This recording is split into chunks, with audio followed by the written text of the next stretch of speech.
దీక్షకు ఈ సమావేశానికి అధ్యక్షత వహిస్తున్నటువంటి పెద్దలు రఘు గారికి,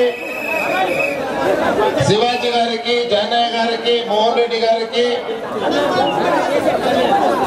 తెలంగాణ ఎలక్ట్రిసిటీ జేఏసీ తరఫున ఈరోజు దీక్షలో పాల్గొన్నటువంటి ఈ అశేష కరెంటోళ్ళందరికీ నా తెలంగాణ ఉద్యమ అభినందనలు తెలియజేస్తా ఉన్నాను.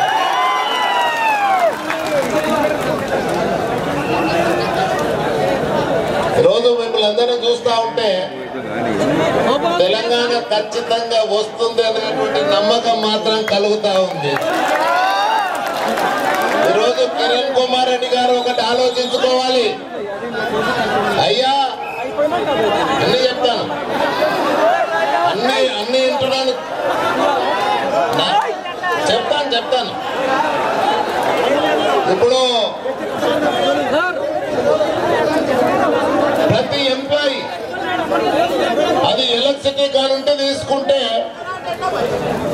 సెక్రటరియట్ కానీ అన్ని డిపార్ట్మెంట్ల ఎంప్లాయీస్ తెలంగాణ వాళ్ళు మాకు ఈ వలస పరిపాలన అవసరం లేదు, ఈ ఆంధ్రుల పరిపాలన అవసరం లేదని ఏకగ్రీవ తీర్మానం చేసిన తర్వాత ఎందుకయ్యా మీరు ఇక్కడ కూర్చొని కుర్చీల్లో కూర్చొని నడుపుతారు?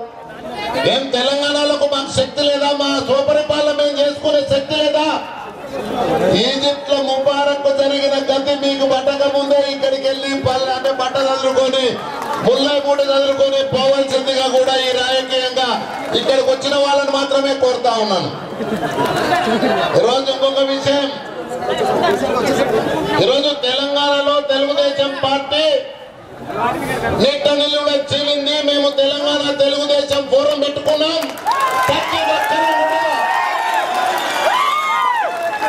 ఇలా అక్కడ ఆంధ్ర తెలంగాణ నిట్టలు చీలిపోయింది. ఇంకా మీరు ఎవరి గురించి ఆలోచించాల్సిన అవసరం లేదు. తెలంగాణ తెలుగుదేశం ఫోరం ఎవరు మీ పక్షాన నిలుస్తుంది, మీకు అండగా నిలుస్తుంది. మీ సహాయ నిరాకరణకు ఈ ప్రభుత్వాన్ని హెచ్చరిక చేస్తా ఉన్నాం. మేము 38 మంది శాసనసభ్యులు ఉన్నాం, పార్లమెంట్ సభ్యులు ఉన్నాం, శాసన మండలి సభ్యులు ఉన్నాం. మా ఒక్క ఎంప్లాయీ మీద మీరేమన్నా కచ్చ సాధింపుకు దిగితే మీ భరతం అని చెప్పి కూడా ఈ ప్రభుత్వాన్ని హెచ్చరిక చేస్తా ఉన్నాం. ఈరోజు అయ్యా మొట్టమొదట 1968లో పాల్వంచలో సేఫ్ గార్డ్ ఉద్యమం ప్రారంభమైంది.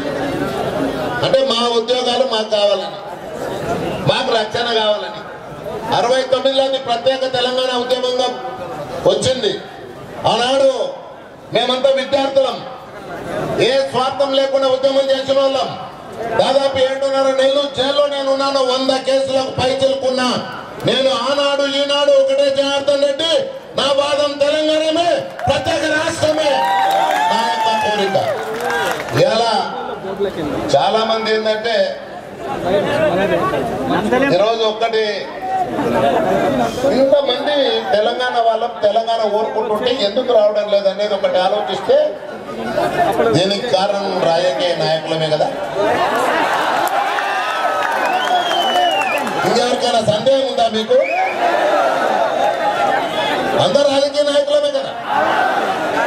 మీరు అందుకోసం ఊరికి అందరు రాజకీయ నాయకులు అనకండి. ఎవడైనా మన దాంట్లో ద్రోహి ఉంటే వాడి సంగతి తెలుద్దాం. వాడి కరెంట్ ఇప్పుడే మన అక్క చెప్పినట్టు సంధ్యక్క చెప్పాడు, వాడి కరెంట్ కట్ చేద్దాం. అంతేగాని ఇలా మనస వాచ ఆయన చంద్రబాబు అంటే దాని విషయంలో నేను ఇప్పుడే చెప్పినాను. తెలంగాణ ప్రాంతంలో తెలంగాణ తెలుగుదేశం ఫోరం పెట్టుకొని ఉద్యమం చేస్తున్నాం. దానికి మీ అందరి ఆమోదం ఉంటుందని చెప్పి ఒక్కసారి మీరు గట్టిగా చప్పట్లు కొట్టి ఆయన దాన్ని తెలియజేయండి. అందుకోసం ఒక్కటి నేను ఏం కోరుకుంటున్నా అంటే రాజకీయ నాయకులు అందరూ ఏకం కావాలి. వాళ్ళ జెండాలు పక్కకు పెట్టాలి, వాళ్ళ ఎజెండాలు పక్కకు పెట్టాలి.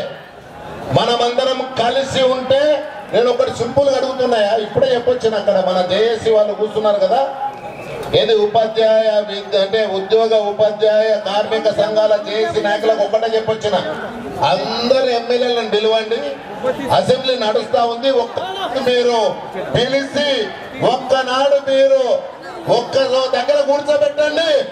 ఢిల్లీ నాయకులు మన కాళ్ళ దగ్గరకు వచ్చి తెలంగాణ ఇస్తారు, అది అప్పుడే సాధ్యమవుతుందని చెప్పి కూడా నేను మీకు సవినయంగా మనవి చేస్తా ఉన్నాను. ఈరోజు పెద్ద మనిషి ఉన్నాడు ప్రధానమంత్రి, ఆ ప్రధానమంత్రి ఇవాళ ఢిల్లీలో ఏం చెప్పిండగా, ఇవాళ ఢిల్లీలో తెలంగాణ విషయము మాట్లాడుతూ ఉంటే ఆ తెలంగాణ విషయంలో కొద్దిసేపు ఆయన వచ్చినాక రాగుతాను, ఆయన దగ్గరకు వచ్చినాక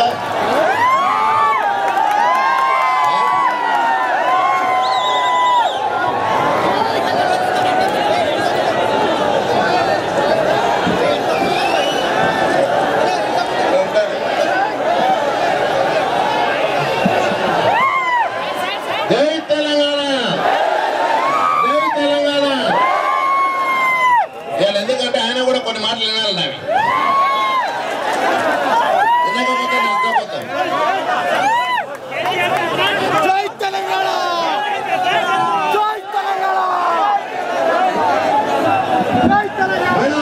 తెలంగాణ ఉత్సవ రథసారథి కేసీఆర్ గారికి స్వాగతం చెప్తూ అందరూ ఎందుకు ఎదురెత్తి జై తెలంగాణ, సాధిస్తాం సాధిస్తాం సాధిస్తాం సాధిస్తాం, జై తెలంగాణ, లాస్ట్ పెండ్లవ జైలవ, జై తెలంగాణ.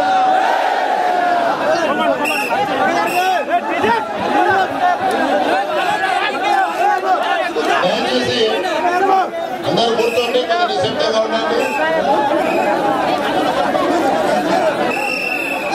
ఈరోజు ఇక్కడ బీజేపీ ఉన్నాము, టీఆర్ఎస్ ఉంది, తెలుగుదేశం తరఫున ఉన్నాం, న్యూ డెమోక్రసీ కూడా ఉన్నారు, కాంగ్రెస్ కూడా వచ్చిపోయినారని చెప్తున్నారు.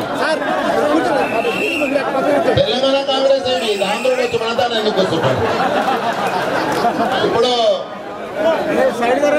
ఒకటండి, ఇలా ప్రధానమంత్రి ఢిల్లీలో పత్రికా మిత్రులతో మాట్లాడుతూ ఆయన ఏం చెప్పినాడంటే, ఈ తెలంగాణ సమస్య ఒక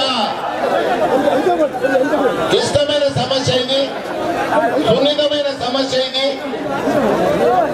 ఈ సమస్య ఏకాభిప్రాయ సాధన ద్వారానే ఇది సాధ్యమవుతుంది. దానికి మళ్ళొక్కసారి అన్ని పార్టీలను అగ్రపక్షాన్ని పిలిచి మళ్ళా సంప్రదింపులు చేయాలి, ఏకాభిప్రాయ సాధన ద్వారా ఇది సాధ్యమవుతుందని చెప్పి ప్రధానమంత్రి మాట్లాడుతున్నాడు.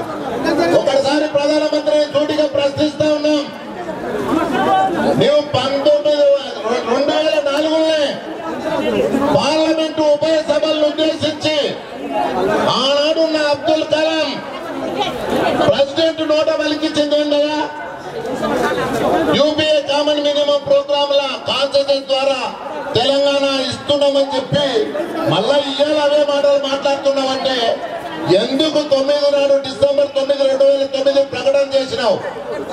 ఎందుకు 2023 నాడు వెనక్కి తీసుకున్నావు? ఇవాళ ఒకసారి 2007 ఇదే ముఖ్యమంత్రి రోజా గారు పిలిచినప్పుడు అన్ని రాజకీయ పక్షాలు ఏకాభిప్రాయం చెప్పింది వాస్తవం కాదా, అది గుర్తురాకుండా అది మర్చిపోయి మళ్ళీ ఏకాభిప్రాయం కోరడం ఈ కాంగ్రెస్ మరొకసారి మోసం చేసేందుకు ప్రయత్నం చేస్తుంది. ఇవాళ ఢిల్లీలో ఉండే కాంగ్రెస్ నాయకులకు ఒకటే విజ్ఞప్తి చేస్తున్నా, ప్రధానమంత్రి ఒప్పుకుంటేనే పట్టణం రండి, లేకపోతే హైదరాబాద్ పట్టణం రావద్దు. మీరు ఇక్కడ హైదరాబాద్ వచ్చి మీరు ఇక్కడ చేసేదేమీ లేదు. ఇలా ఇంకొకటి కూడా ఇక్కడ ఉద్యోగస్తులకు మేము ఒకటి హామీ ఇస్తా ఉన్నాం. ఇలా తెలంగాణలో ఉండేటువంటి ఎమ్మెల్యేలు, తెలుగుదేశం పార్టీ ఎమ్మెల్యేలు, ఏ గవర్నర్ అయితే తెలంగాణకు వ్యతిరేకంగా ఉన్నాడో ఆ గవర్నర్ రేపు ఉభయ సభలను ఉద్దేశించి మాట్లాడే హక్కు ఆయనకు లేదు. ఈ తెలంగాణ గడ్డ మీదకి వెళ్ళి ఆయన వచ్చి ఏదైతే తెలంగాణకు ద్రోహం చేస్తా ఉన్నాడో ఆయన వచ్చి ఆయన మాట్లాడే కానీ ఆయన ఇచ్చే ఉపన్యాసం వినేటందుకు మేమెవరం సిద్ధంగా లేమని చెప్పి కూడా మీకు అందరికీ సవినయంగా మనవి చేస్తా ఉన్నాం. దాన్ని అడ్డుకునే ప్రయత్నం చేస్తాం.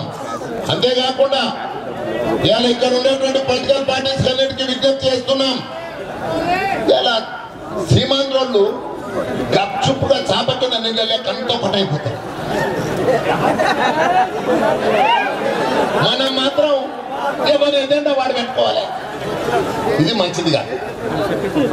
ఇలా నేను మనసిప్పి మాట్లాడతాను. నాకు ఎన్కోటి ముందరొకటి మాట్లాడే అలవాటు నా పుట్టుకతోటి లేదు నాకు. ఖచ్చితంగా ఇప్పుడు మనం ఎందుకు ఒకటి కాలేకపోతున్నాం? ఇవాళ అందుకోసం ఇంకా సమయం లేదు. ఇది ఆఖరి పోరాటం. లేకపోతే మన బతుకులు కుక్క చెప్పిన ఇస్త్రాకులైతే మనం దాస్యం చేయాల్సి వస్తుంది. అందుకోసం ఇది ఇలా మీరు అందరూ తమ్ముళ్ళు, చెల్లెలు, అక్కలు, అమ్మ, మీరు మాత్రం ప్రతి ఉద్యోగికి ఆంధ్ర రాష్ట్రంలో మీ సహాయ నిరాకరణకు సంపూర్ణంగా మా మద్దతు ఉంటుంది.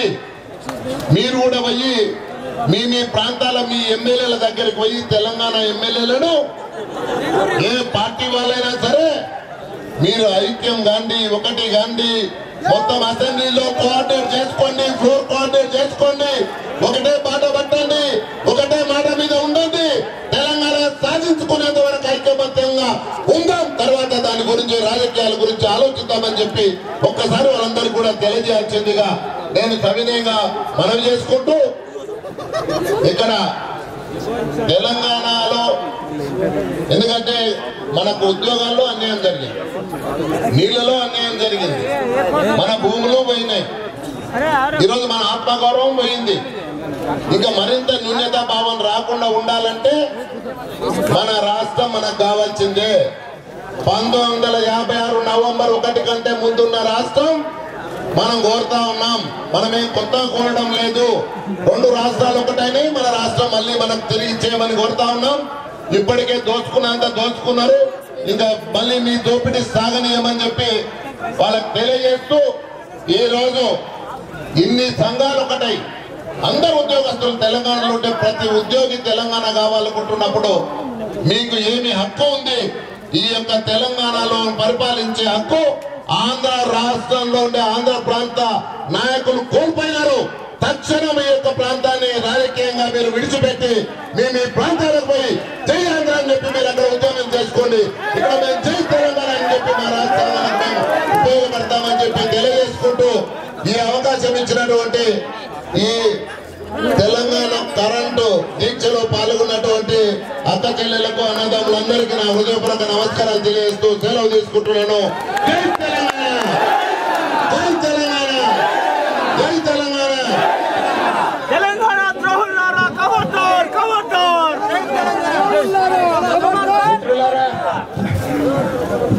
ఇక తెలంగాణకు ద్రోహులు ఎవరు ఉండరు. ఎట్టి పరిస్థితుల్లో